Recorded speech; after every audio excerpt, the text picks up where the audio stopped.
Hi, friends. This is Will Parker. Before I jump into today's episode, there's a few things I wanted to put on your radar. First of all, I know that so many schools, especially across the U.S., are reopening and are experiencing some new measure of openness based on increases of vaccines. Others of you have been in school all year long in person in hybrid or conditions that were, of course, under the precautions of the CDC. Congratulations on leading in such an amazing time in the world. And with that in mind, I have also just been so encouraged by the shared experiences that principals are having, not just in the US, but across the globe. And I wanted to introduce this week the beginning of a series that I'm going to be doing for the next several of voices from principals across the globe. Principal Matters listeners are not just here in the U.S., but include people across the world, in north of us in Canada, in Asia, in Australia, in South Africa, in Singapore, principals who listen in China, and I know that I have left some out in that quick introduction, but over the next few weeks, I just wanted to introduce you to several voices of listeners who have reached out to me during this pandemic to share their stories, because I just want you to be reminded that your experience is not solitary, that the experiences that you have in school leadership are so much like that other school leader who may be across the county from you, or maybe across the country from you, or maybe across the world from you. No matter where you're serving, what you are doing matters. I also wanted to give a shout out if you are looking for presentations about my new book, Pause, Breathe, Flourish, Living Your Best Life as an Educator. My calendar is quickly filling for presentations to schools, staffs, and leadership organizations. And I do have limited openings as you wrap up your school year or as you're jumping into fall trainings. So feel free to reach out if you are interested at my email address at will@williamdparker.com.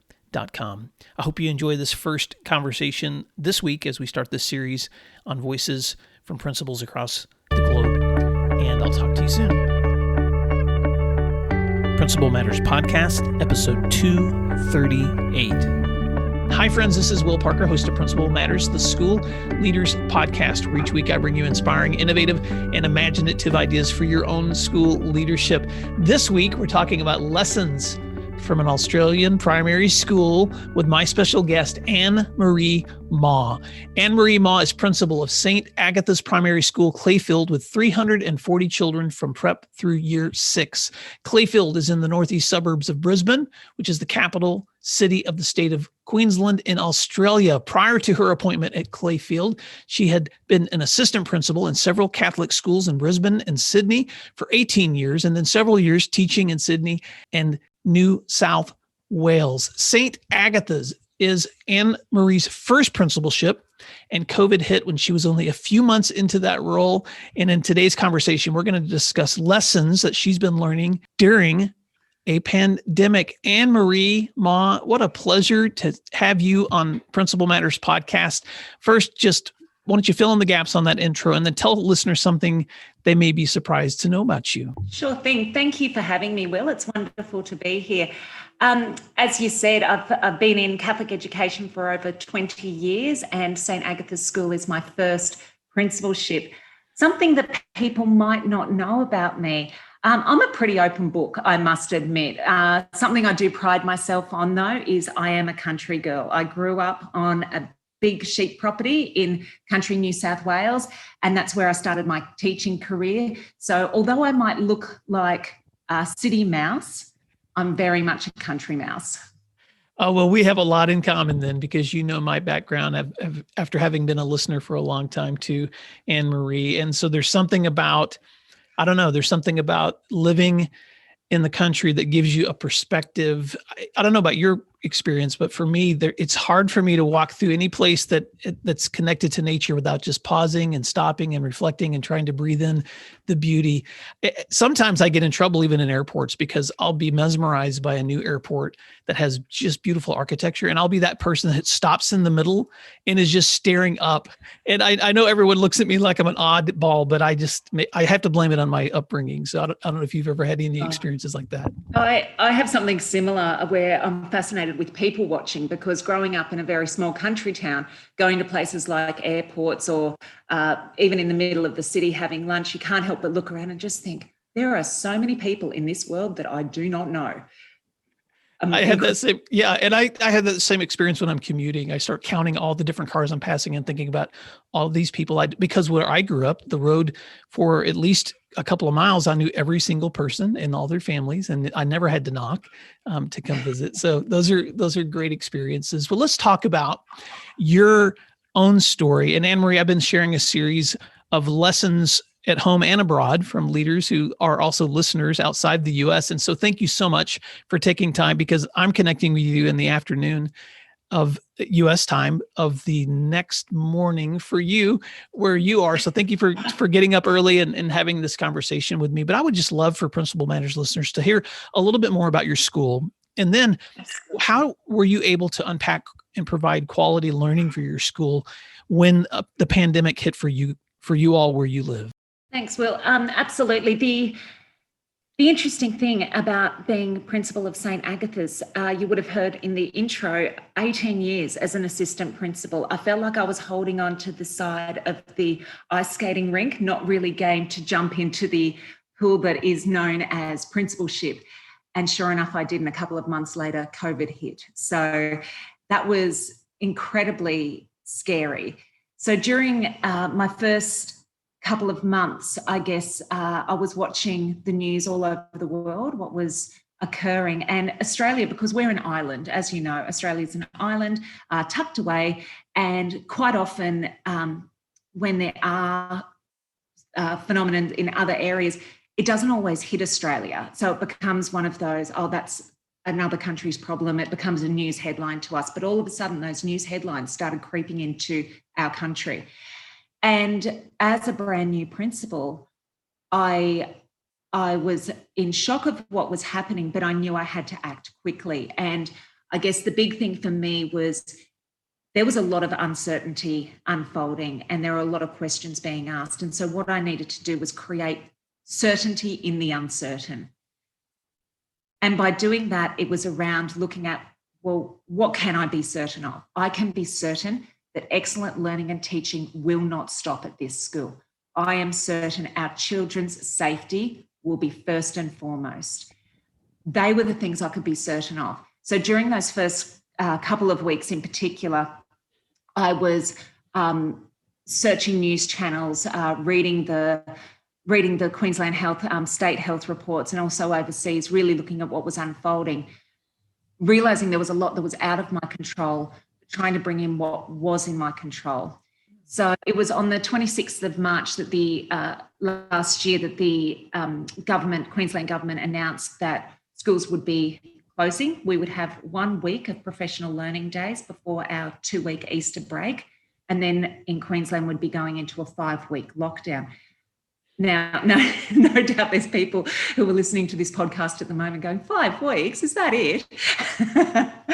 But for us at that time, that's just what we were dealing with. And so on the Monday morning of our professional learning days that we had, I called all of our staff together and we had a 2-hour staff meeting. And in that staff meeting we had to set our course straight.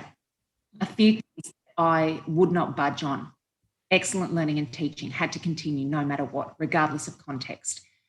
And keeping in mind our students, but also our parents, parents with children, across multiple year levels. I didn't want one class using Google Classroom, another class using Microsoft Teams, another class using Zoom.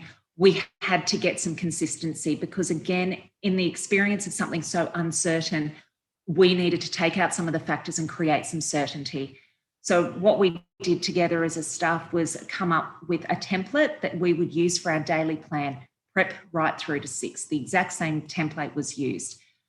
In addition to that, we worked out what was reasonable as far as interactions with students. I said, you have to connect with your students every single day. And I wanted to see more than once a day. So we agreed 3 times a day for approximately half an hour per session. That was another agreement we came on. So we went through as a whole staff and identified what are some agreements that we're going to have to ensure excellent learning and teaching will not change, and also that our students' mental health and wellbeing is looked after, as well as our families. So we worked through that. We then identified where our staff needed support. And it was absolutely wonderful. It ended up nearly like an Ed Camp style, if you're familiar with Ed Camp, where people were putting up Post-it notes as to what they needed assistance with. It might be, I need to know how to embed videos in PowerPoint. I need to know how to have quality sound on my microphone. I need to get the best lighting possible for when I'm talking to our students, all of those different areas.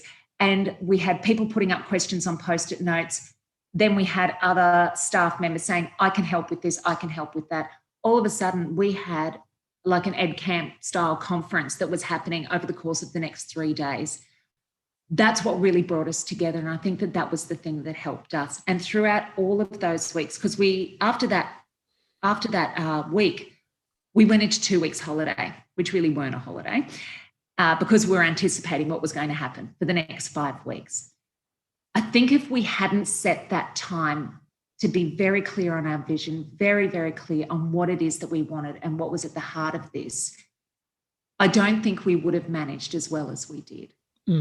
Wow. There's so much there, Anne-Marie. And I, first of all, just want to congratulate you and your staff for the response that you made for your school community. But I do want to pause because I want Principal Matters listeners to just reflect on what you learned in that situation. And there's several things just going through my mind for that. First of all, just your commitment to creating certainty where there was uncertainty, because you know as well as I do how important that is for students and teachers and community members. But second, and I'm sure you've thought of this, but if you haven't, I just want to reflect on this with you as a congratulations. But the ability of what you did with your staff and modeling for them how to identify problems, find solutions together, create common norms, and then figure out how to reach solutions through collaboration. That's what school is all about. What you were doing there is a perfect example of what you would want every one of your teachers to do in a classroom setting if they were doing project-based learning, trying to help students to reach a specific goal. And that's what you guys did as a staff. And so I really love that picture of collaboration that was happening as you were stepping into that moment. Other thoughts you want to add to that before I ask you another question? I think what we also had to keep in mind was the well-being of our staff. And so we did have, I guess, a number of town hall meetings with our staff, just throwing out their what-if scenarios, being able to air their concerns, being able to say, I don't know what I'm doing. I'm worried about my family. And no question was off the table. And it was okay for us to be able to completely be vulnerable with one another, myself included, being able to say, this is why we need to band together. This is what we need to provide. But how can we look after each other in this scenario? And again, we didn't have the answers. There was a whole lot of uncertainty there, but just knowing that we could share that with one another, that we all had each other's back. I think that was something, and considering I think this was about the 5-month mark for me. I started September 2019 and this was March 2020. And mind you, we did have a 2-month summer break during that time. So I was still trying to get to know my staff. I was still trying to build trust and relationships, and being thrown into a situation where you have to lead and say, trust me, when people don't really know you, it can be really challenging. And the only way you can do that is by being open and being completely vulnerable and saying, I don't have all the answers, but let's work it out together. I love that. And it's just such a great reminder of what leadership should look like at all times. I was recently talking to Emily Pascal, who was a guest on my podcast a week or so ago. And she said something that I know rings true with you too, which is that crisis don't necessarily shape your culture. They often reveal it. And so what I love about all of the protocols that you guys were creating together was creating a place of vulnerability and openness, and your own willingness to say as a leader, I don't know the answer to this, but through that you're building trust. Well, during those first couple of weeks where it was starting to really peak, just before the big announcement of the lockdown came, and I was having a lot of people coming into my office, really stressed out, not sure what was going to happen.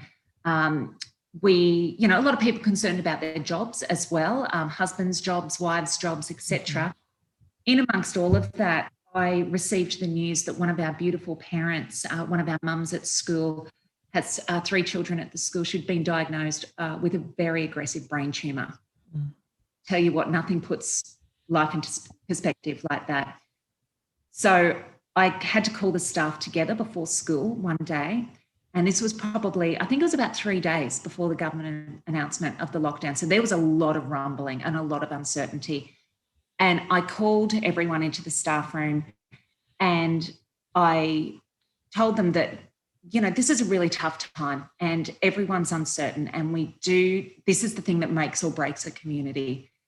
And then I shared with them, whilst we're concerned about this, I need to tell you some news about a parent at our school. And this parent was going for emergency treatment in Sydney. It was life or death. And I'm happy to say she got through it, and she's incredible, and she's definitely on the mend. But I think that was the thing that pulled everything into. We could do lots of what ifs, but when that parent who we all knew with those 3 children at our school, we just had to put our stuff aside for a moment and think about that. What a great reminder, Anne-Marie. And my heart was just going out to you and your community as you're telling that story. And so I'm so thankful that she's recovering and mending well. But what a great example of how often in the crisis, maintaining perspective on what matters. And I've talked to other leaders here in the U.S. as well who have lost staff members, some of them to COVID during these pandemics. And it really does bring back to the forefront how relationships are everything. All of the protocols are important. All of the learning is important. But at the end of the day, those trusting relationships are really what matters. Now, as the pandemic continued, you've been able to continue educating your kids through this year, but I know it's looked different. So as those protocols have continued through your school year, how have your efforts changed or enhanced to still meet the needs of kids? Absolutely. Well, after the 5-week lockdown and when we came back to school, there was a lot of catch up to do. It was interesting to see, whilst some children absolutely flourished during that time, there were others who completely struggled. And so it was a matter of really identifying where we were and what we can do. So there was a lot of identifying gaps, working towards solutions for those children. As the months continued on, and so now we're February 2021, and we've been back at school as a cohort for a long time now. I think the thing is it's nearly fallen into, I wouldn't say complacency, but it's become COVID fatigue, like many people experience. So ensuring that we are still following COVID protocols. We had our swimming carnival last Monday, for example, and I copped a fair bit from parents who did not understand why we had to reduce numbers on site at our swimming pool. They were the rules. We all had to check in. That's how it was. However, sort of pulling back from that, as far as learning and teaching in our classrooms, what we've experienced in the way that we have accelerated with the use of technology, it's just broadened our students' opportunities so much. So I don't think we could ever go back to where we were, and that's a good thing. Similar to me holding on to the edge as an assistant principal before I took the leap as a principal, there were plenty of teachers holding on to the edge, looking into the pool of technology, thinking, oh, I don't know about this. I'm not sure if I'm quite ready. But now it's part of what we do. It's part of our strategy, and our students are better for it. The resources that we have are fantastic, and we've got to make sure that we're educating every single student where they are and having high expectations regardless of starting point. Well, and that's a common refrain that I'm hearing, Anne-Marie, in so many conversations, is just the innovation and the resilience of teachers in these situations, learning things that they never thought, that we never thought we could learn before, but learning how to pivot. Do you have an example of how that's enhanced learning for kids in ways that you have, that has surprised you? I think one of the great ways that surprised me is particularly with our year 4, 5, and 6 students, having breakout spaces in Microsoft Teams to be able to collaborate with their work. These are students now who can work at home, continuing on with work that they've continued at school. And so I guess the format of our homework has completely changed because that classroom is still open into the evenings when the children go home, thanks to their use of technology. We're fortunate enough to have a one-to-one laptop program for our year 4, 5, and 6 students. So I think something that started during COVID, which were the breakout spaces for learning, if we were to pull back on that, we'd be doing our children a disservice because, they're creating so much more now. It's such higher quality. A lot of the work that we're putting in our exemplars, for example, with writing or project work, we've got some amazing banks of resources now. The children can dip into those, have a look, and then conference with their teacher saying, I'm not sure about this bit, but I think that I've got this part here, so can you have another look at it? So it's really wonderful.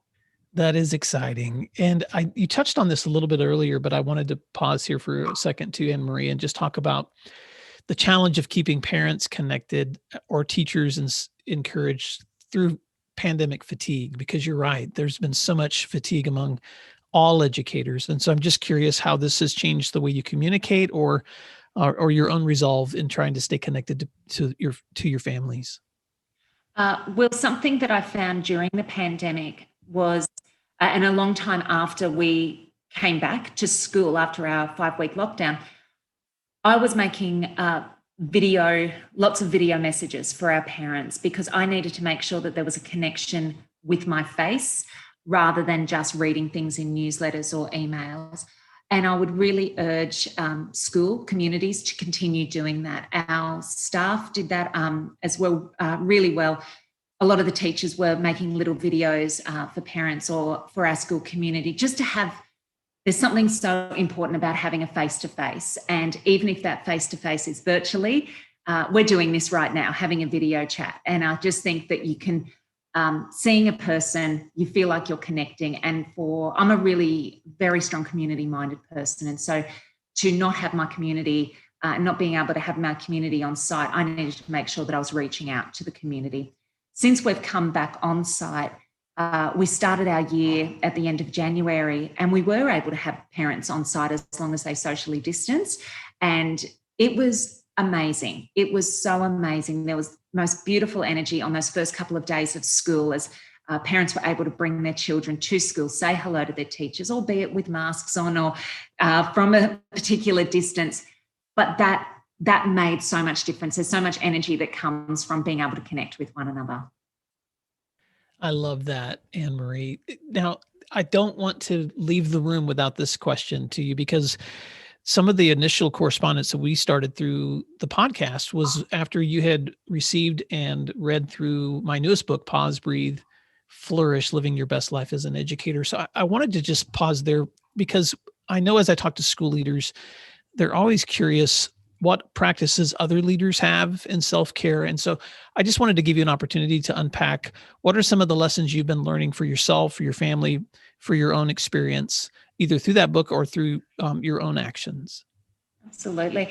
Well, it's interesting, Will. As I shared with you, I bought your book and I absolutely loved it. So I bought it for our deputy principal as well. When I started at the school, as I said, I started in September. And I got a new deputy principal in the February. So we were both brand new when the pandemic hit. And it was a lot. Thank goodness he's absolutely amazing and we work incredibly well together.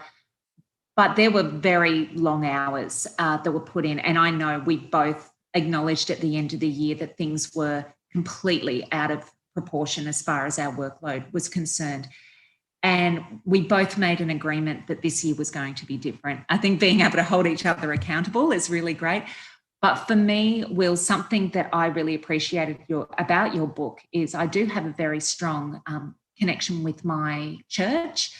And I found that seeing that as one of my sources where I was able to get my energy and I was able to pause each week, that was important, because when work is all consuming, everything else pales in comparison, but that's your perception. And you've got to be so careful with that, because as in your book, people won't stay around forever. And so you've got to look after people. I found during the pandemic, it was difficult. My mum's high risk. She's not particularly well. And so I wasn't able to go and see her. However, now as things are getting balanced, I've got to make that a priority. I've got to make people a priority.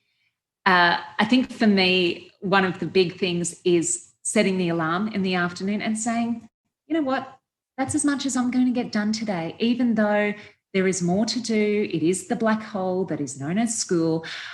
I just need to say enough for today, be happy with what I've done. And it's not like it's going anywhere. It will be there tomorrow. I'm a morning person, so I do like getting up in the morning, having my chance. I've connected back in with journaling, which really helps me set my day straight.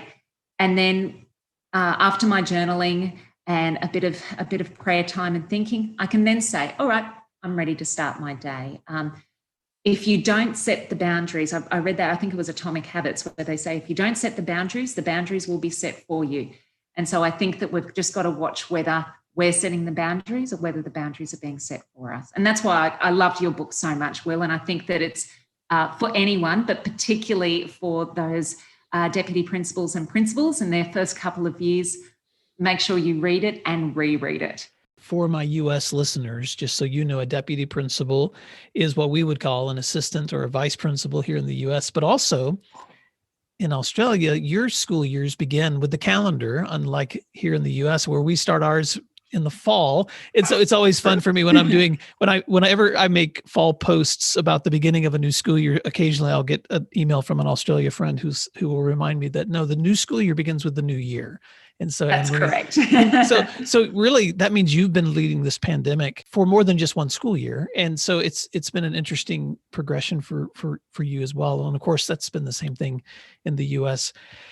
Well, Anne-Marie, I want listeners who have heard your story to have the opportunity to see your school online or to connect with you. So as we wrap up, I always like to ask, what is a parting thought or idea that you'd love to leave with leaders? And then what's a way that they can stay connected with you? Oh, thank you so much. I think the parting thought for me is students are at the heart of all we do. If ever you're struggling with any kind of decision, put the students at the heart of it, and the decision automatically becomes so much easier. That's the way I've been leading, and it really helps me in any time where I'm not sure of anything. So definitely keep students at the heart of all that you do. As far as following me, you can find me on LinkedIn, Anne-Marie Maw, ANNE-MARIEMAW, and hopefully Will might be able to put that in his show notes if that's okay. And you can follow St. Agatha's School Clayfield via Facebook and Instagram. And we only just opened our Instagram just last week, so I can't remember what the name is, but I will get that to you. But yeah, please follow us on Facebook. We have a really fun, active Facebook page. So that's St. Agatha's Clayfield. Well, Anne-Marie Maw, it has been such a pleasure to connect with you. I'm so grateful that you took the time out of your busy day to share your story with me and with Principal Matters listeners. And Principal Matters listeners, as you continue to lead, you can also keep that same idea in mind that Anne-Marie just shared, which is that every decision is easier when you keep students at the heart of every decision. So thank you, Anne-Marie. I appreciate you. And Principal Matters listeners, thanks for doing what matters, and we'll see you next week. You can find other free resources like this one at williamdparker.com.